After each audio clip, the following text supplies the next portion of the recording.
Our topic tonight is Black Maternal Mental Health Week, which is such an important week for women and for our culture, just in general, to have the awareness of the disparities that happen. Right? We know a lot about the perinatal and the postpartum PMADs that go on in the space, and so I wanted to have this conversation to talk about beyond postpartum, beyond awareness. Right? Beyond awareness, how do we get into action to really support moms through the lifespan of motherhood, right? And so, obviously, you're Dr. Mel. You've been working, you've been working with women for so many years, and I love having your expertise here to kind of have this convo. So, Absolutely. Absolutely. Yeah. I mean, I have worked with quite a few moms, and like I think I feel very privileged in so many ways because a lot of my clients stay with me. And so I have seen them before motherhood, during pregnancy, postpartum,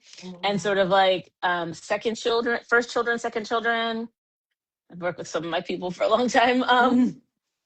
But like watching that shift that happens, particularly for women of color, in motherhood, and how that intersects with how you were raised, and what is expected of you, what what kind of mother your mother was, and mhm, whether or not you want to be that kind of mom.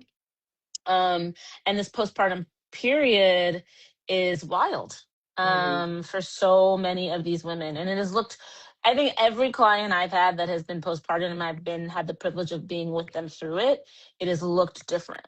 Yeah, yeah. Everyone's situation or everyone's experience and Yeah. how they go through is going to look different based on a number of different things. Right. Yeah, and I feel like one of the things that I've seen working with moms and talking with moms like in this space is a lot of them feel mom guilt, right? And also like they don't have anybody or they don't have support, which I think is, one of the number one things that I think about when I'm thinking about postpartum moms, like how can we get you the support that you need so the other Yeah. things can start to flow and start to get better. Yeah. I Yes. And I think I don't know. I see a mixture, right? I see moms that have support. I see moms that don't. Hmm. I see moms it's hard to receive the support. Hmm. Hmm. um Hmm. there's sometimes an expectation that like they are supposed to be able to handle it. I Yeah, have to spend a lot of time talking about it's okay to ask for help. It doesn't make you less of a woman, less of a mom. um it's okay to, if you have the means, right? Because sometimes people don't have the means, but if you have the right, means to hire help, right. that's the big thing. Yeah, I think we've growing up in the Black community, we are often taught you like you need to do this. If you are able to do it, you need to do it. right, And I think a lot of people hold that burden. And instead, I'm like, okay, so you're drowning, you're not sleeping, your partner's not sleeping if you have one. This baby is like draining all your energy, and now it's time for you to like go back to work after like 6 weeks or 8 weeks, and you are still, well, or sometimes longer, depending on how people take off, right. and like the resistance to wanting to get support Yeah. and ask for help it's real. Yeah, and it's really like again, like you said, really hard based on like the individual that you're working with. Yeah. Yeah, and like you said, like it's not always easy for someone to get that support. And I'm often thinking about for those that who it isn't easy for, how can they tap Mm, into things that might be free or I was yeah. neighbors or but there's also that sometimes lingering feeling for moms of like I'm afraid to let go, and so there's like you said there's two sides or multiple sides to it. I think it's I'm afraid to let go. I'm thinking in particular about a support group that I do, that you and I do together. Hmm. How those women are like, babysitter, Yeah. help, what?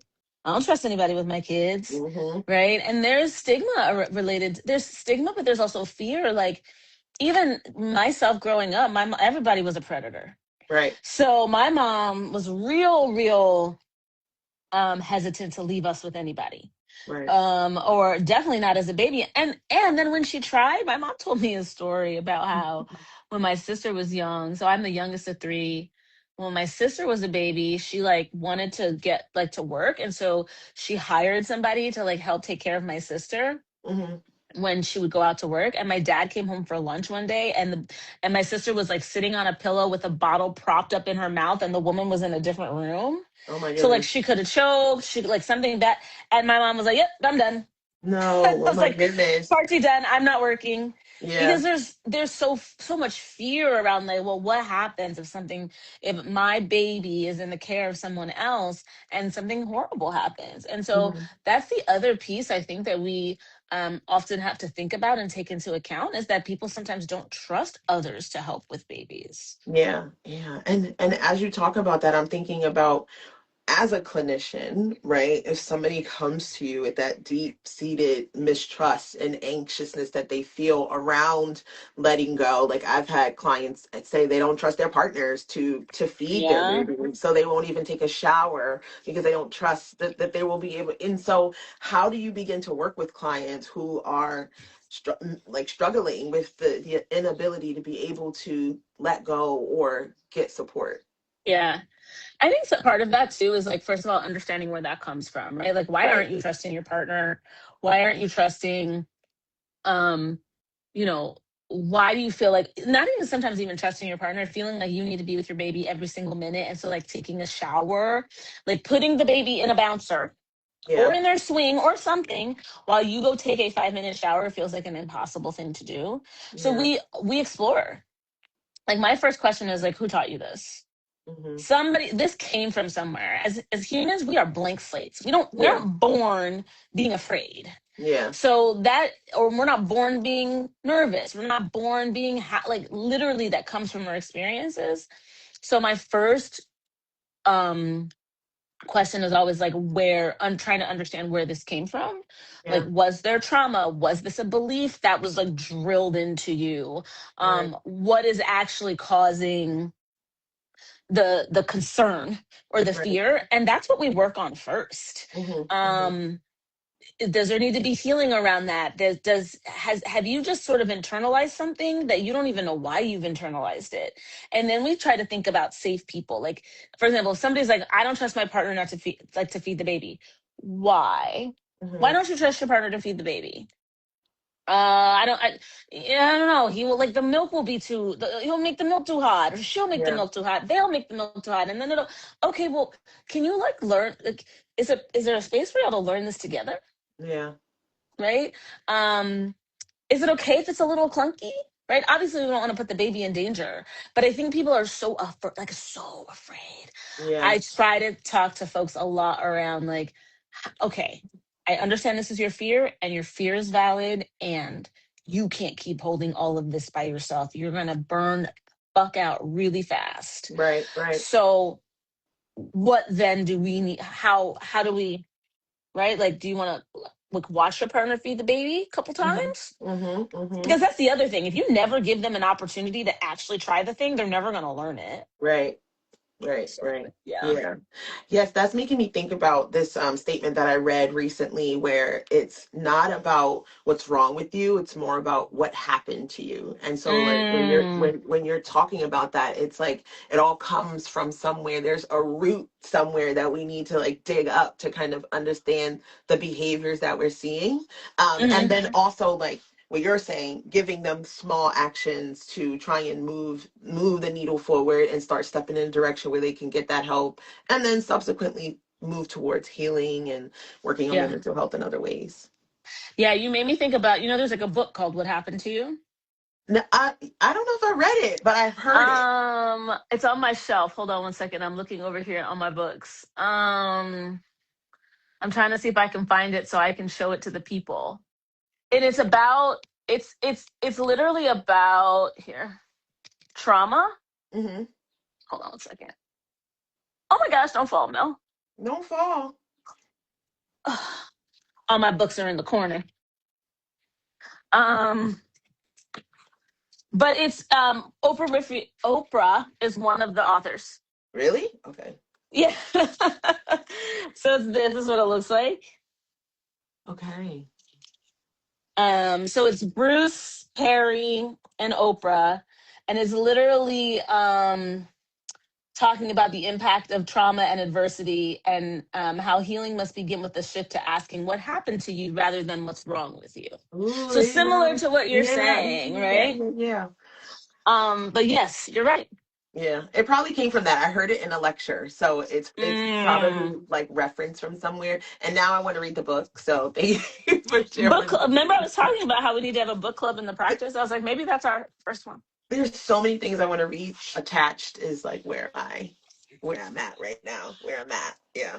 Oh, can we? Okay, so because you brought that up, look, this is look. I'm not trying to take over, but Let's talk about can it. we? But attachment styles and motherhood, Yes. Oh my right? Like, goodness. and understanding like how, especially as a Black mom, because our attachment styles have been so. I think there could be so much work done on like how attachment style impacts motherhood. But if Right. you have grown up with the anxious attachments, Mhm. Mhm. and then now you're trying to become a mom, or you are a mom, you're gonna anxiously you have an anxious attachment to that baby, Yes. Yes. right? Yes. Especially if there's trauma. Like Mhm. imagine if Mhm. you've had a traumatic childhood and now you're like, I refuse, right? I've had people who are like, I had this traumatic childhood where my mother didn't give me anything or I was never available, so now I want to be available all the time. Yeah. Yes. Yes. Yes. Okay, let's find the Number middle. one cause. I see it.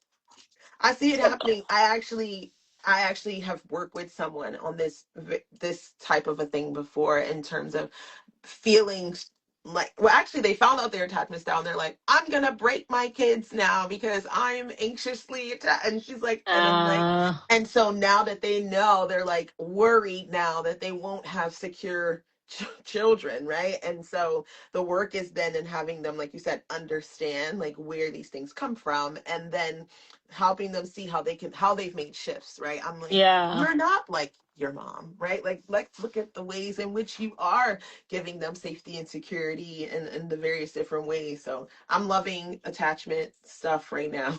hmm It Yeah. really, so just to like a very quick, right, briefly, because I love talking about attachment too. Attachment is on two dimensions, right? So it's um, how much you do or don't seek um, intimacy, emotional intimacy with somebody, not sexual intimacy, emotional, and how Right. much you do or don't worry about losing the relationship. Okay. So those two dimensions tell you kind of where you fall in the quadrant of attachment style. So a securely attached person wants emotional intimacy and they don't fear losing their relationship, right? Right. And so then the other one, so anxiously attached, which is the one we probably talk about the most too, Yeah. is like they want emotional intimacy, but they're constantly worried about losing the relationship. And Yeah. so like that's like often going off in their brain. And then avoidance, do they like lose the relationship, don't have the relationship? And the Mm-hmm. intimacy too, like there's an anxious avoidant, and that's when they like they want the emotional intimacy, but they don't worry about the relationship. But the avoidant people just don't care about intimacy and They don't don't care care if what the happens. relationship, yep, they don't Yeah. care. Yeah. And so I think the reason that comes up to child, especially you're coming from an avoidant or an anxiously attached home, you may be worrying that you're going to have a poor relationship, right? And so then that's Right. when people become overbearing. That's when people want Right. to be with their kid all the time. That's Right. when, right? Like they worry that like, oh my God, if I take a day away from my kid, I'm going to ruin them. Right. You're not, but it makes sense that you are worried about it. Yeah, and it makes I sense went that on you're a tangent. feeling. No, no, this I could talk about this kind of stuff. I know we can talk about this kind of stuff all day. I know we can. We can. I'm thinking about, right, like the moms who aren't in postpartum, right, Yeah. and let's say you know their mom is coming to you, they're teenage age, and they're like, I'm still struggling with this, with the mother load, with all the invisible load, like all the things, and it's driving me down, it's making me depressed. Like, what do you think is important at that stage, that might look different in the postpartum stage? Wait, let me make sure I understand your question. You're saying the mom that comes to me that has teenagers? Yeah, like teenagers, like kids already leaving, even adult Yeah. children. Yeah. Yeah. And so if they're worried about like feeling overwhelmed with all of it. Yeah, feeling overwhelmed with all the things. They're Yeah. no longer a new mom. They've been through the trenches of new Right. mommyhood, right? But the anxiety is showing up differently. Yeah. I was literally just talking to somebody how I feel like parenting books fall off, right? Hmm. They like really give you so much education around like the baby's coming, this is what to expect. Like, it's great, it's amazing, this is what to expect, and you're expecting what to expect when you bring baby home. And Right. but then like something sort of falls away as the kids get older and you start to Yes. have teenagers. There's books that are like, you're raising an anxious teenager, but it's Yeah. so you that but if you're not raising an anxious teenager and you're the anxious one, where's the parenting book? Thank Right? you. This is this. um Oh my gosh, I could. Go. Oh my gosh, just talk about that all day. um I think one thing that, look, I feel really good about how we parent our kids. I Right. think we have great girls. And so not by any means is our parenting perfect, but I was listening to something today. I was listening to something today about cults. Now, hear me out for a second. Hey. Somebody said I made it. Hey, whoever made it. I was listening to something today about cults, and they were talking about sort of like the psychological um, brainwashing that happens with cults, but they were saying that you can have a parent cult. Like you Mm, can, as a parent, be like the head of an authoritarian cult, and yeah. especially if you are the kind of parent who was like, you have to do everything with us. You Mm, cannot be autonomous. No, right. you cannot go out with your friends. You cannot do X, Y. And it was like, huh, like I would need to listen more, Yeah. but it really had me thinking about how we need to, like, I think sometimes our load that we have as moms Mm, comes because we are not willing to allow our kids to grow. mm, The developmental stages that are happening from like teenagehood through teenagerhood, by the time your kid is 10, 11, I hope you're allowing them to figure out and do things on their own. yeah. And I'm not talking about like go walk down, go from point A to point B by themselves. Right. But we started working on autonomy with our kids when they were like 5, Right. right? That's when we would like fill a little thing with milk, put it at their level in the fridge, make sure the cereal was accessible and that they could get the bowls and spoons. So if they woke up at 6 or 7 a.m. on a Saturday and mommy and daddy weren't ready to be up, you could go get your cereal, Right. right? And so I don't know that enough parents are doing that so that when their kid gets to teenagerhood and you're overwhelmed by the mother load because you're still carrying everything, Right. right?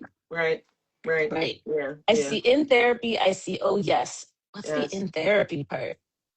What do you mean by in therapy? Love Melanie Alexis. What do you mean by the in therapy part? I love the way that you're saying that because someone else said earlier this week about parenting with intention. I You sound sound like a like a Montessori Montessori. mommy. You know what's so funny?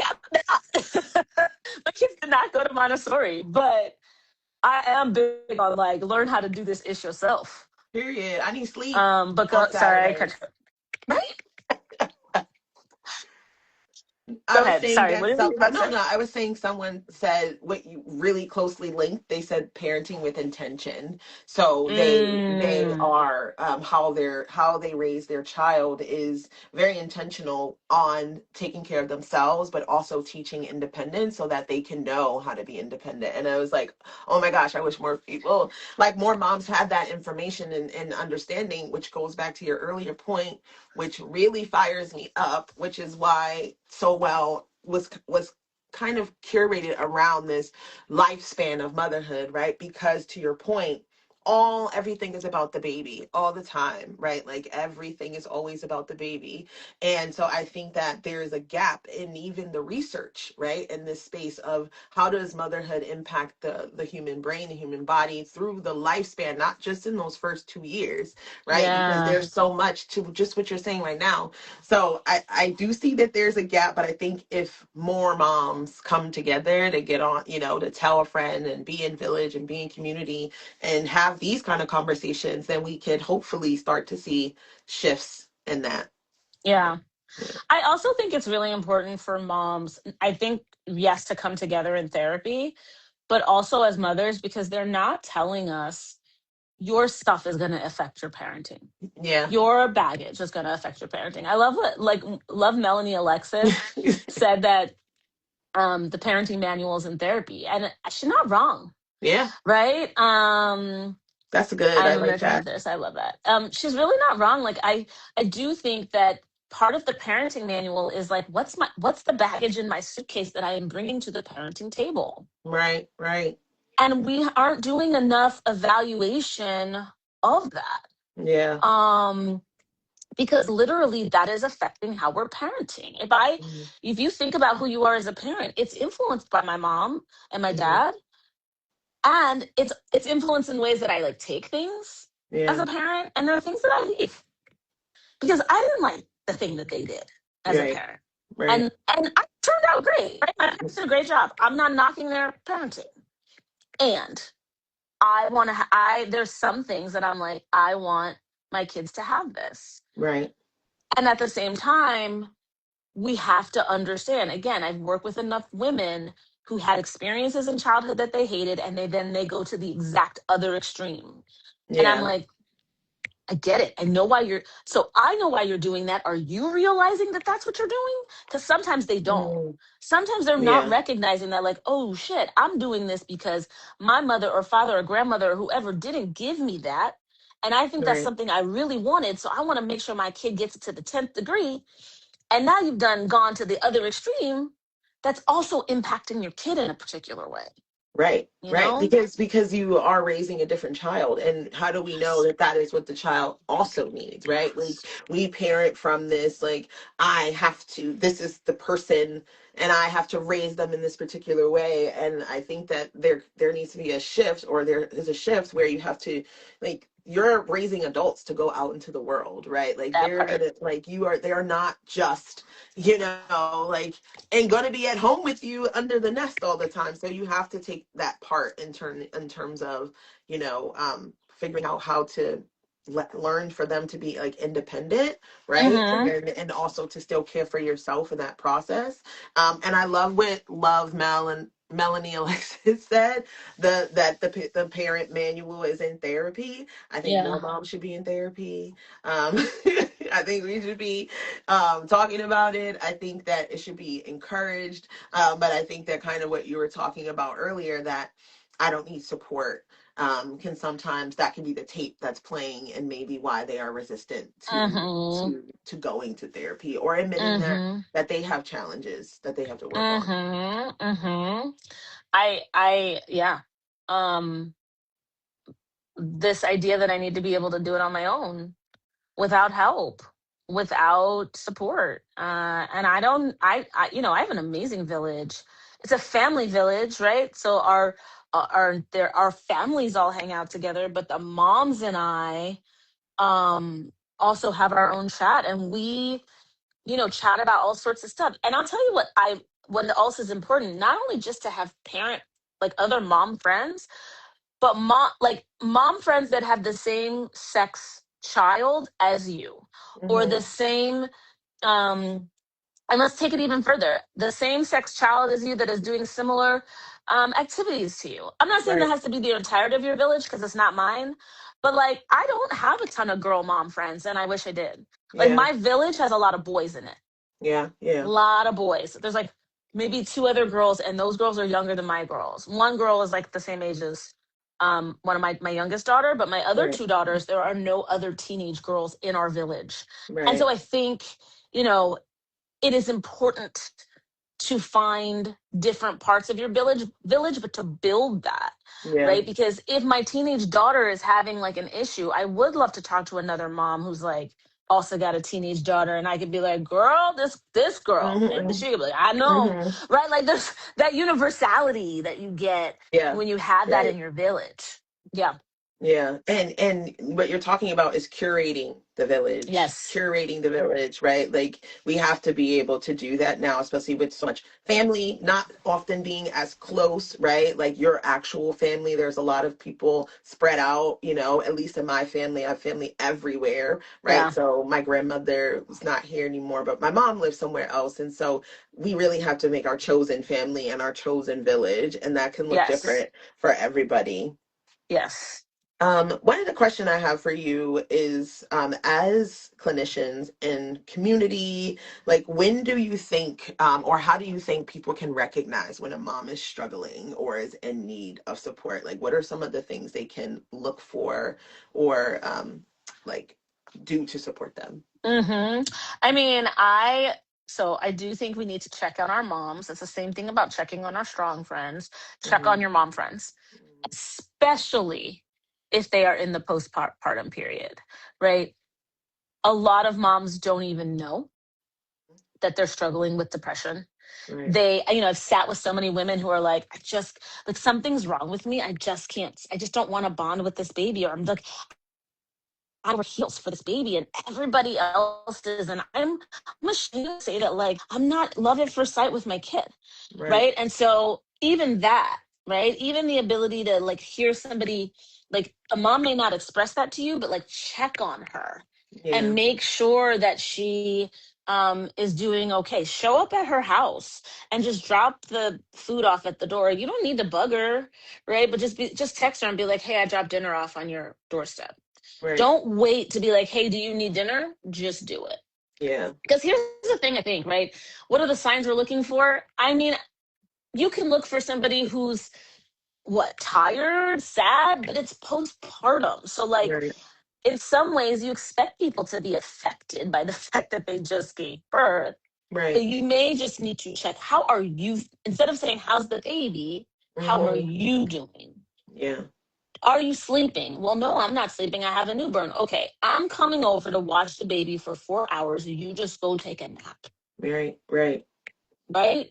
I'm dropping dinner off on your doorstep. yeah, Um, Anything, right? I think that's a better thing. Just offer the support versus waiting to figure out if somebody needs it. right, Does yeah, that make yeah. sense? No, yeah, that's perfect. And I'm actually thinking about subtle ways, right, that I've seen. You mentioned depression, women and moms who have high functioning depression. They Yeah. don't, and they're not even realizing it. Mom or not being a mom, but irritability, right? Not being able to sleep, and also like you said, they're not recognizing because like they're doing great at the job. They're top of the C-suite at the job. The kids are in all the activities. They make it their own time, but at the end of the night, they're so broken down they can't sleep because they're so anxious, right? Yeah. And so I'm thinking about women that are coming in not realizing or recognizing that they're actually in a high functioning depression situation All because right. they're just going through life. Hmm. I think so. One of my, I'm always going to my books. So Dr. Judith Joseph, who is a psychiatrist, wrote a book called High Functioning, and it's about high functioning depression. And one of the things she talks about, which is a telltale sign of high functioning depression, is anhedonia. So anhedonia, for those who don't know, is a lack of interest in doing the things that you used to enjoy. You know, and so a lot of high functioning depressed individuals, women in particular, you'll be fine. You'll go to work, you'll do the things, but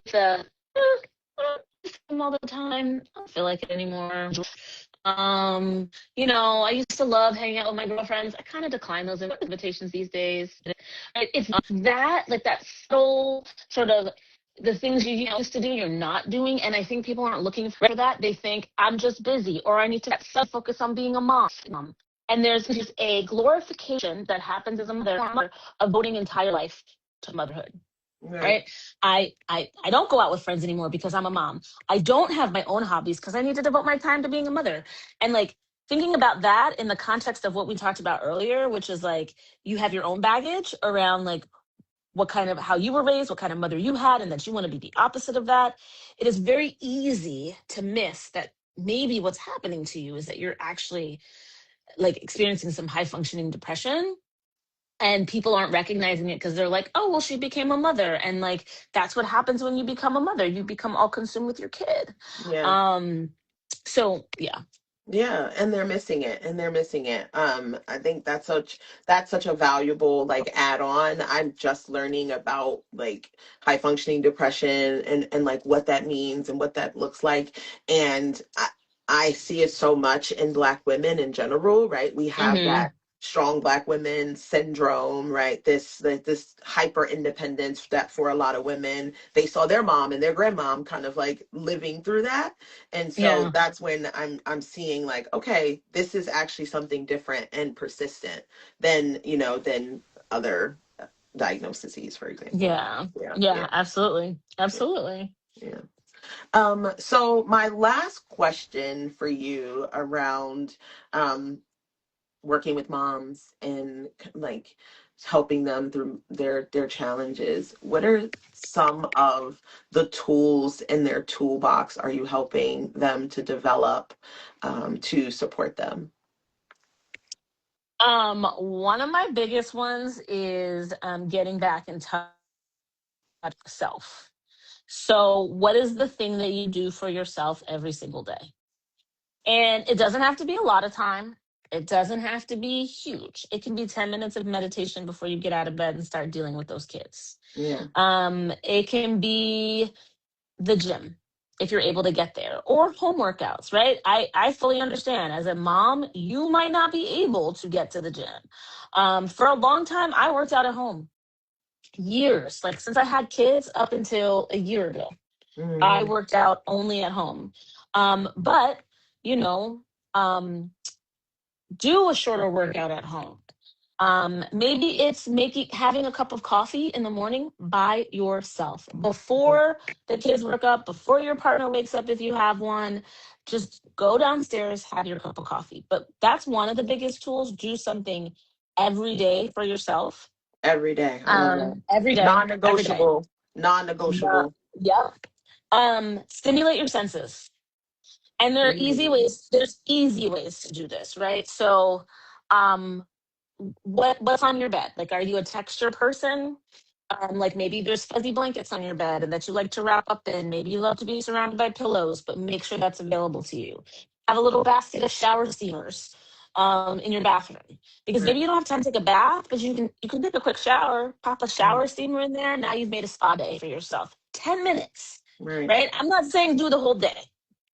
10 minutes. Right. Um, Make sure your favorite, when you go grocery shopping, Mhm. make sure on the top of the grocery list is what's your favorite beverage, your favorite sweet treat, That's your so favorite good. ice I cream, love that one. right? Yeah. So make Yeah. sure that you, because we do that. I do that all the time. I will go to the grocery store and I see everybody else's favorite shit. Same. Oh my And then gosh. by the time I get home, I'm like, damn, I didn't even get my chocolate. I don't got no So now, snack at the end of the right, day. I don't got anything that's for me.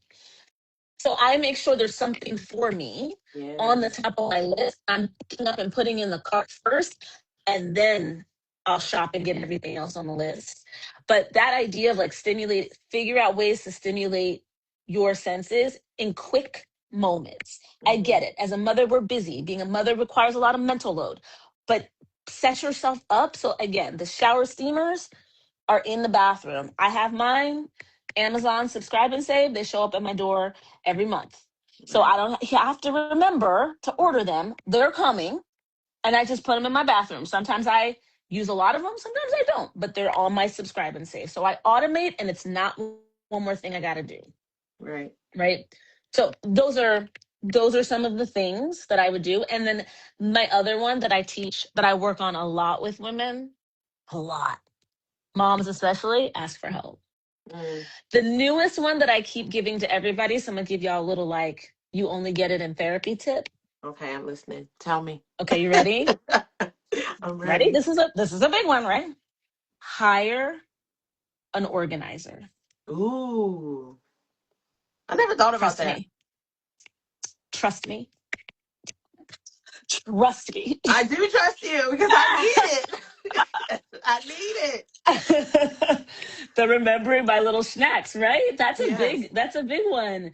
But yes, why do I tell people to hire the organizer? Because when you have a baby, unless you are like hyper type A, and even the hyper type A people, like it's hard. Yeah. Look, it is chaos in the house. Organization, all the things. Hire somebody. You can either get a recommendation from a friend or go on TaskRabbit. Right. People will come to your house and organize your shit for you. Oh, They will, yes. and the good ones will set you up so your life is easier. So if you're Right. like, I need to be like, I have a hard time like making sure I have everything for the baby the next day for daycare. Bet they'll give make a little system for you somewhere in your house that all you have to do is grab the things, pack the bag, and go. Yeah. Yeah. Hire an organizer and let them come work magic in your place. That's so It's worth nice. it. It's worth it. And they don't charge, like, at least the ones I know don't charge crazy money. Like, you Yeah. literally could have them for a couple of hours. I just had mine done. Right, Bell Ray? It was amazing. I'm telling you. Yes. And you know what? Like now that you say that, I'm like, oh, 'cause I've had a cleaners before, right? I have to be cleaner, and I'm like, but everything is still everywhere, and I feel like I gotta clean before the cleaner because it's like I gotta start organizing. But if it's organized, then it's easier to clean. Okay, listen, unlock the game, unlock the game. Yes. Pumpkin 146 says, hire an organizer. My children are adults, but I need this. Yeah, Yes, dude, we all need it. We all need it. And I have had so many people be like, oh my God, my mom would be so appalled if she knew I hired somebody to come in and organize my house. Let mama be appalled red while letter you B. sit and have a better organized home. Period. Let her be appalled. She don't live in your house. You don't even gotta tell her. Oh my goodness, that's so good. That is such a good tip. I'm gonna give one tip that I'm gonna say that Yeah. worked personally for me. Is I've been really wanting to read more, and I used to be like a book snob, right? Like you, I have all my books. Like I'm like, yes, I'm booked out. And I'm finishing my degree. I'm mothering. I'm taking kids here and there, and I realized like I was being a barrier to my own joy and my own happiness because I love reading and I love being immersed in new worlds. And so I'm like, I'm just gonna listen. So now I can do the dishes and listen. And you even gave me that advice. You're like, listen to a lecture on 1.2 speed and put it in your ears. Like I used to be like, I need to sit Yes. and write notes or touch the paper. And I'm just allowing myself to make shifts and the things that bring me joy in Yes. different ways to fit my life more. Yes. So yeah, yeah, Yes. Absolutely. yeah. Right? I love what you're saying. Like even you're right, I have told you that. And I tell my students that all the time. Right? Like I'm not sitting here telling you to listen to a lecture like on one and then it's an Mhm. hour long video. Who has time? It's a lot. Put that bad boy on one to put that bad boy on 1.5 Hmm. and get to listening and just get it done. Yeah, Um, even my audiobooks I listen on faster too. yeah, yeah. I I, do. I, I'm like, I don't have time for one. Can we do like yeah. 1.2, 1.3? I'm like, I don't have time to sit. I mean, I do have time. I could make time to like read, but I wouldn't be able to get as much, like read a physical book. I wouldn't be able Yeah. to get as much through it, especially for my fantasy fun books that I'm reading, not just, work stuff. Yes. I'm like, I just need to listen and I'm allowing myself to do that and for things to change. Yes. Yes, yes. Okay. So last thing Wait, is can I just say kind of, one more wait, thing? wait, Can I go. say Of one course. more thing? Because Yes. I think what you just said something so important that I Okay. want to make sure people catch. You're giving yourself permission to do something different. I didn't even realize I said that. It's that, yeah, that's what you said. Like, I'm allowing myself to do things differently. You're literally Yeah. giving yourself permission to do something different. And we don't realize that we restrict ourselves. Yeah, that's so Even true. though our mothers raised us in a certain way, says we got to do it the way she did it, Mm-hmm. Mm-hmm. right? We can give ourselves permission to listen to the audiobook at 1.4. Yeah. You can give yourself permission to hire the organizer. Nothing's going to burn down, I promise you. And Yeah. if you're really that concerned about what your mom's going to think, don't tell her. Just She don't don't, tell her. unless she lives in your house, don't tell her. Just She'll don't never tell know. her. She'll never We know. we share too much shit with our people.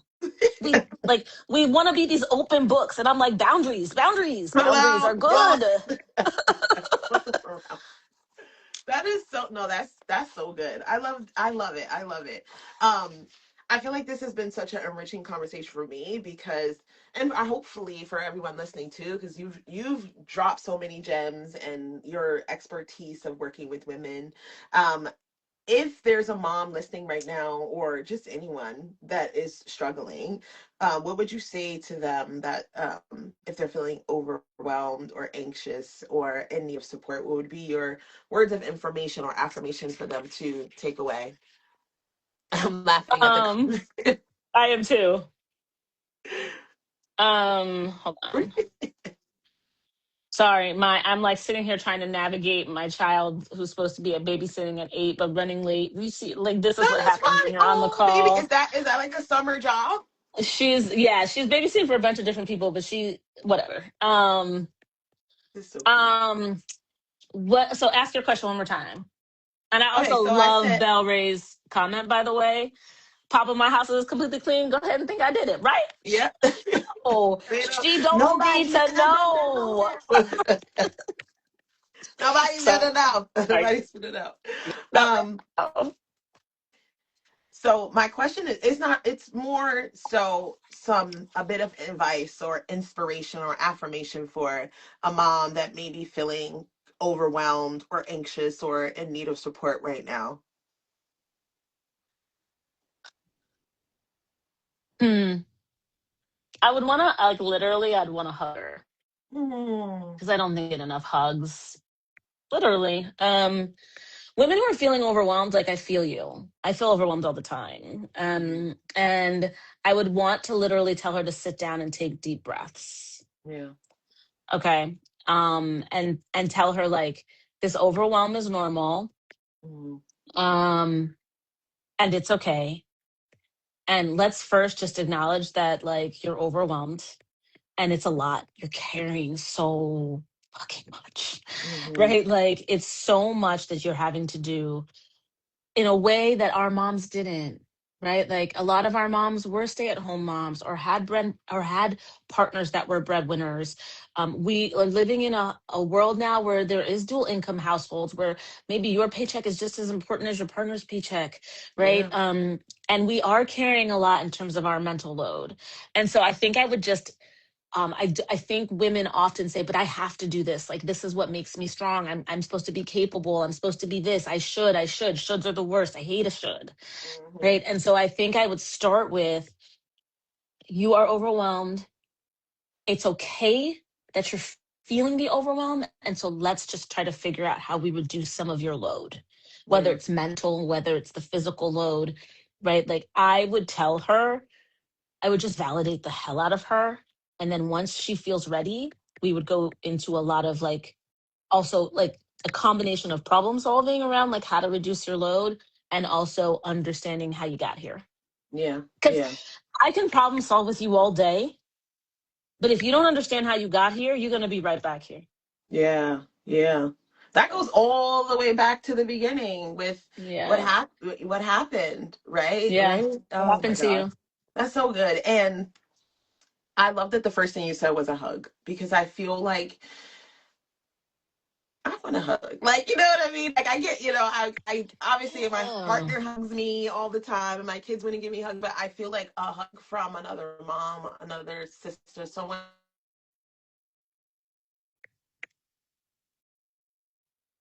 Uh-oh. I don't know if it's me that's frozen. I think it's me. Uh-oh, it froze for a second. I'm back. Okay. Yeah. I was saying that a hug from a mom or someone that's in the trenches and in the throes of motherhood with you and just saying like, "Hey sis, like I understand, like I'm here for you." Like that hug can be the world of difference for a mom that's feeling stressed and overwhelmed. Yeah. So yeah, I appreciate you saying that. 'Cause it's not something that I would that someone or that I've heard be at the top of someone's list of how to support. Yeah, just wrap Yeah. your arms around her. So, Yeah, so touch good. is so, I mean, we could have a whole nother discussion around how humans need touch. Right. Humans need care, right? Like I always reference that study they did with the monkeys where Hmm. Hmm. um they had the wire monkey that had the food, and then they Yeah. had the cloth monkey that was soft and didn't have food. And yeah, the monkey might run over. What they found is the monkeys would run over and like sip the bottle, but they wouldn't stay there. They would always go back to the cloth monkey, always go back to the touch and the warmth. Yeah. So as humans, even though for a lot of us we feel like don't touch me, like again, what happened to you Hmm. that you Hmm. feel like touch is aversive? Yeah. But yeah, I would Yeah. definitely start with hugs. Okay, that's such a great way to end too. I'm gonna tell everyone on this call to hug your moms, hug your mom friends, hug the mothers in your life. And we all need it. We heal in community. Yeah, So find your community curated. Thank you so much for everything you shared. Do you want to say absolutely. anything about Renewed Focus, and the clinicians that work there, or any of the support groups that we have? Look at Autumn like pubbing things. Yes, Say. so I have a group private practice that's based in New York. And we see clients in New York, New Jersey, and have capabilities for 42 different states, depending on where you are. I'm gonna drop our Instagram handle on here, and please come on over, message us. We will do our best to figure out what you need, and if we can't serve you, we will point you in the right direction. At Renewed Focus, we do individual therapy, we do couples, we do groups. We have a group. There's a couple of groups that you all might be interested in, who, if you're on this call, one is a postpartum support group. That's a drop in. You come and do your thing, and then you leave when you don't need it, right? So Mhm. it's really just a way to get support, to talk about being a mom wherever you are in your journey. You do not have to be a new mother to be in this group. Yeah, you can come if your kids are a little bit older and you're feeling some things. You're still considered to be you're still postpartum, right? Right. Um, we also have a group for called I Got Mommy Issues. So if you that what happened to you, Yeah. that's the space to talk about. I got mommy issues, and I Yeah. need to be able to like navigate this and talk about it. That is a 7 week group. It's not a drop in. So once you start, there's a 7 week group. You could continue.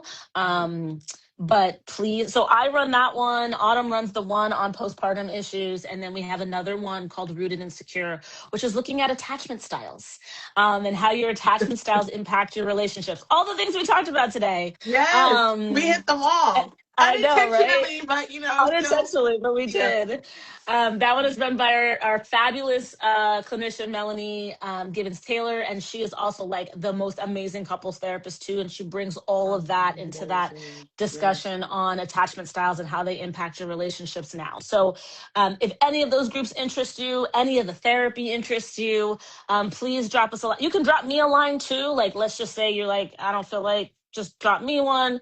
Also, drop Autumn one if you know Yeah. Let her. me know. We'll Yeah. get you to the right places for you to get what you Wait. need.